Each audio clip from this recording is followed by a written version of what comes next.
Bienvenue à tous, bonjour à tous, bienvenue sur ce Facebook Live, une semaine consacrée aux formations médico-sociales et sanitaires, donc avec le pôle formation santé. Nous allons pouvoir vous donner un 360 degrés de la formation et du métier de responsable de secteur. C'est ce qui nous réunit aujourd'hui en présence de Sylvie que je laisse se présenter. Bonjour, je suis Sylvie Gimnèse. Donc, pour me présenter, je vais me concentrer sur mon expérience dans le secteur médico-social, dans lequel j'ai débuté en tant que coordinatrice dans un service d'aide à domicile, dont j'ai eu la responsabilité assez rapidement et dans lequel je suis restée 12 ans. Après, j'ai eu une autre expérience, mais en tout, j'ai 15 ans d'expérience sur le secteur du service à la personne, auprès de personnes dépendantes en perte d'autonomie, qu'on accompagne à domicile. Et aujourd'hui, je suis donc formatrice au pôle formation santé sur ce parcours notamment. Oui, Sylvie, formatrice au pôle formation santé, elle fait partie d'une équipe pédagogique qui forme les responsables de secteur, mais pas que. Au pôle formation santé, c'est donc des formations diplômantes. Moi, je suis Gaëtan Cacciator et je pilote les formations diplômantes dans notre centre de formation.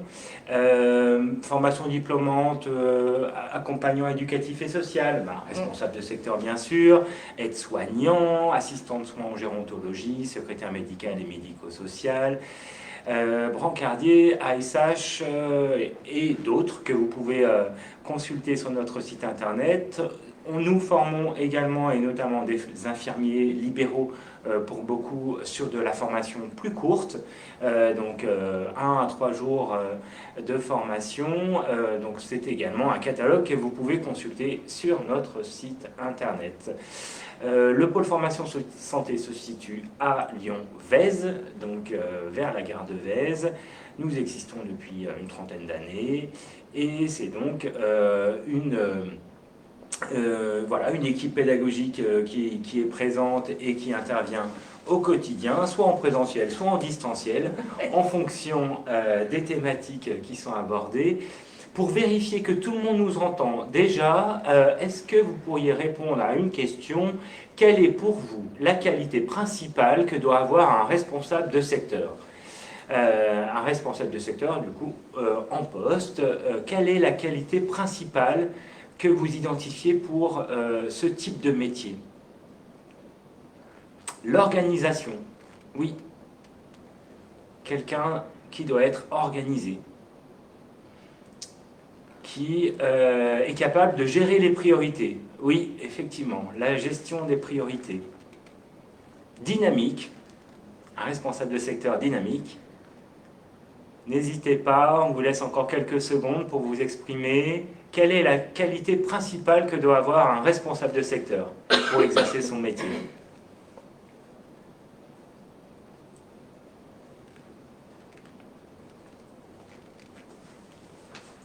Bien, l'organisation de nouveau, la patience, le rapport humain, la relation, oui. Eh bien, je vais laisser Sylvie rebondir de ses qualités. Qu'est-ce que tu en penses? Déjà, je pense que c'est toutes des qualités effectivement qu'il faut avoir. Je me permettrai de compléter par d'autres qualités. Parler du sens de l'organisation, c'est aussi la priorisation. Parce qu'effectivement, en tant que responsable de secteur, il y a beaucoup de choses qui se passent, il y a beaucoup d'événements, il y a beaucoup de choses à faire. Donc il faut savoir prioriser et ne pas être que dans l'urgence. Une autre qualité, c'est l'empathie. L'empathie parce que du coup, vous êtes en lien tant avec les bénéficiaires, les usagers du service, mais les aidants de ces personnes, les partenaires, et puis l'équipe avec laquelle vous travaillez, que vous accompagnez au quotidien. La rigueur, le sens de la relation, parce que l'empathie, voilà, c'est une des qualités à avoir pour être correctement en relation avec l'autre et bien cerner ses besoins et attentes. Voilà pour les qualités que je mettrais en avant, la réactivité, parce qu'effectivement, il faut être réactif sur les événements qu'on n'avait pas prévus, être réactif pour les prendre en compte et rebondir. Qu'est-ce que fait un responsable de secteur au quotidien? Est-ce que tu peux nous présenter une journée type? Ouais, alors Je dirais pas au quotidien. Je dirais sur une semaine. D'accord. Une semaine type, parce que c'est un métier qui est tellement riche et qui bouge tout le temps. On n'est pas à un endroit, au même endroit tout le temps. On n'est pas que au bureau, déjà. On a des temps au bureau et à l'extérieur. À l'extérieur, ça peut être avec des partenaires, auprès des bénéficiaires, sur un colloque, sur une réunion, voilà. Donc on a des temps au bureau et des temps à l'extérieur, et les temps vont être consacrés au suivi de la personne. D'accord. En fait, le responsable de secteur, dans sa semaine, il va intervenir sur différentes thématiques, mais toujours sur le suivi, le parcours de la personne accompagnée. Dès le premier appel de cette personne, par exemple qui téléphone pour prendre une information, jusqu'à la mise en place des prestations et le suivi de ces prestations. Et pour cela, par exemple, il va manager une équipe. Ah voilà, ouais. Une grosse partie du travail, c'est le management. Le management, parce qu'un responsable de secteur peut piloter une équipe de 30, 40 personnes. Donc il faut arriver à être en lien avec ces 40 personnes, à manager cette équipe, à avoir un certain leadership aussi, hein. Parce que l'idée, c'est de fédérer les gens auprès du projet commun. Donc, un manager qui est également en lien avec des partenaires autour du bénéficiaire, autour de la personne qui est accompagnée, qui est maintenue à domicile. Et le manager va également vérifier la qualité de service. Alors, partenariat, c'est quelque chose d'essentiel, parce qu'une personne qui peut rester chez elle, on ne suffit pas. Nous, les services d'aide à domicile, on ne suffit pas. Je dis nous, vous voyez, tellement je suis impliquée encore en tant que formatrice dans ce secteur. Donc il faut être en lien avec les autres acteurs. Et oui, et on est là, on est garant de la qualité. On est garant de la qualité de prestation, mais on est aussi garant de la qualité d'accompagnement de l'équipe. La qualité, c'est vraiment tout ce qu'on fait dans notre quotidien, tout ce que fait l'agence. Et la qualité, c'est nos liens avec l'équipe, c'est nos liens avec les partenaires, ce sont nos liens avec les bénéficiaires, la qualité de l'intervention. La question qui est souvent posée, c'est: quels sont les avantages de ce métier? Qu'est-ce que ça apporte? Oh là là, qu'est-ce que c'est riche. Alors là, je vais essayer de me limiter parce que je pourrais en parler des heures. Mais ce que je trouve très riche dans ce métier, c'est cette polyvalence. Parce qu'on a tant des temps en relation, des temps plus administratifs. Il y a une richesse d'échange avec les personnes. Et cette polyvalence fait qu'on ne s'ennuie jamais. Je peux en rajouter une? Oui. C'est un métier où il y a tout à créer. C'est un secteur où il y a tellement de choses encore à créer. On est un jeune secteur. Je vais vous nommer la loi SV, peut-être que certains en ont déjà entendu parler, mais qui met l'accent aussi sur le domicile par rapport aux personnes âgées. Mais du coup, elle date que de 2015, donc il y a tellement de choses à créer avec les partenaires, avec les équipes, et ça, c'est une vraie richesse. Donc un métier qu'on exerce dans une structure de maintien à domicile, donc une structure, on est à la fois au bureau, à la fois sur le terrain professionnel, auprès des bénéficiaires, auprès des acteurs qui entourent ces bénéficiaires. Alors, pour le coup, heureusement, il y a une formation qui permet d'avoir toutes ces clés-là de management, de connaissance de ces acteurs, de la qualité, la connaissance des besoins, des attentes des bénéficiaires, comment on traduit cela en contrat de prestation et comment on est en lien avec le cadre juridique, le cadre législatif. Tu as parlé, Sylvie, de la loi SV, donc on apprend également des lois en formation. C'est une formation qui se déroule dans nos locaux sur une période de 10 mois. On obtient son diplôme au bout de 12 mois avec la soutenance d'un mémoire. Donc la formation est là pour vous guider, pour vous accompagner dans tous ces paramètres qui permettent d'avoir toutes les compétences pour exercer ce métier, être opérationnel une fois diplômé. On y accède par un bulletin d'inscription, tout simplement, qui nous est orienté. Et ce bulletin d'inscription fait l'objet d'un entretien. Un entretien d'admission, donc c'est un entretien de motivation. Vous pouvez pour cela, pour avoir un peu plus d'infos, assister à nos réunions d'information collective, mais j'en parlerai un peu plus tard. Cela vous permet de savoir un petit peu ce sur quoi vous vous orientez et comment préparer cet entretien de motivation.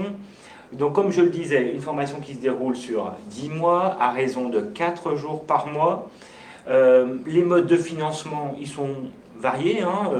Ça peut être l'employeur, si vous êtes dans une structure de maintien à domicile, un employeur qui veut vous faire évoluer. Hein. Vous pouvez être aujourd'hui auxiliaire de vie ou aide-soignant.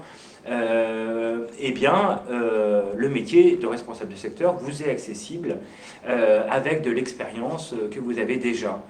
L'employeur, transition pro aussi, vous pouvez prendre contact avec des conseillers de transition pro qui favorisent, comme son nom l'indique, la transition professionnelle. Donc vous pouvez venir d'un tout autre secteur, peu importe, hein, le secteur, la grande distribution, je sais pas, l'industrie, et vouloir aller vers ce métier qui a du sens, qui est un métier en relations humaines, et c'est souvent les retours de nos diplômés, des personnes qui sont aujourd'hui en poste, c'est un métier qui est riche, effectivement. Peut-être Sylvie, est-ce que tu veux rajouter quelque chose par rapport à la formation, comme tu es formatrice et formatrice référente du parcours? Alors, il y a une personne qui vient de rajouter une des qualités qui est l'écoute. Oui. Alors, c'est vrai que pour être en relation et en empathie, effectivement, il faut l'écoute. Merci de votre réaction et de ce complément. Ce que je rajouterais, c'est qu'il y a une vraie richesse aussi dans la rencontre de différents publics, parce qu'on rencontre tant de jeunes personnes que de personnes âgées, de personnes en situation de handicap. Chaque situation est particulière et on va s'adapter aux personnes. Du coup, c'est vrai que les personnes qui ont cette motivation de donner aussi un sens au travail quotidien, je crois que c'est le retour des stagiaires et des professionnels, hein, de tous les stagiaires, mais AES ou RDS, hein, les auxiliaires de vie ou les RDS, on partage cette motivation et cet engagement commun, parce que c'est un vrai problème, une vraie question de société. Hein, que faire des personnes en perte d'autonomie? Et participer à ça, ça a du sens. Eh oui. Le maintien à domicile a tout son sens aujourd'hui et le mieux le responsable de secteur gère ses équipes et choisit les intervenants et le plus la personne peut être maintenue à domicile.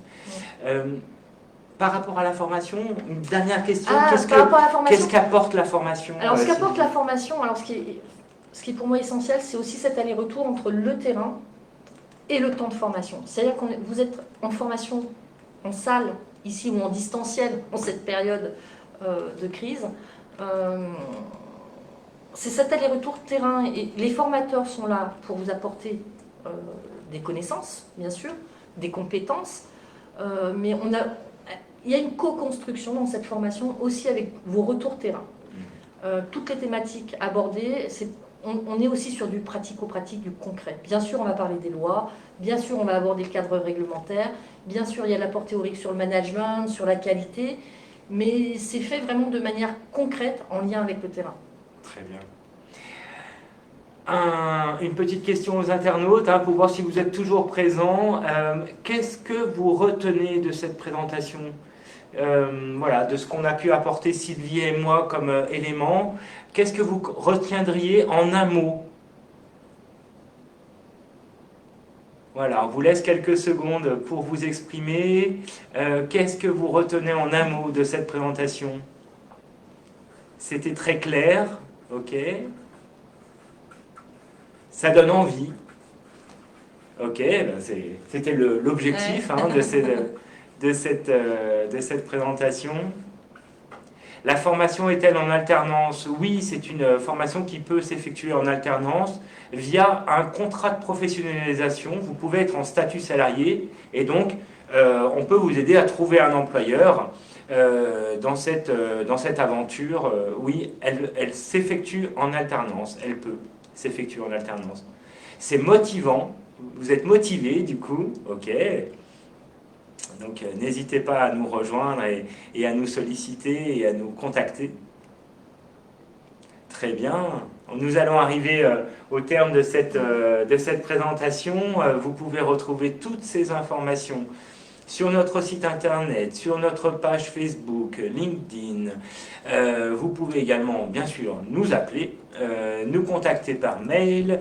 assister aux réunions d'information collective. Vous pouvez également revisionner cette vidéo sur cette page Facebook, LinkedIn également, sur notre site internet, elle sera sur notre site. Donc n'hésitez pas à la regarder de nouveau et à la relayer également à toutes les personnes qui autour de vous sont intéressées. Le mot de la fin, Sylvie? Le mot de la fin oula Eh ben, contente de lire qu'il y a des personnes motivées. Hâte de vous rencontrer peut-être lors d'une réunion d'information où on va plus avant et on répond plus dans le détail à certaines questions qui peuvent se poser. Hâte de vous rencontrer. Très bien. Et moi, en dernier mot, ce serait de vous souhaiter de bonnes fêtes de fin d'année et également prenez soin de vous, prenez soin de vos proches et à très bientôt. Au revoir. Au revoir.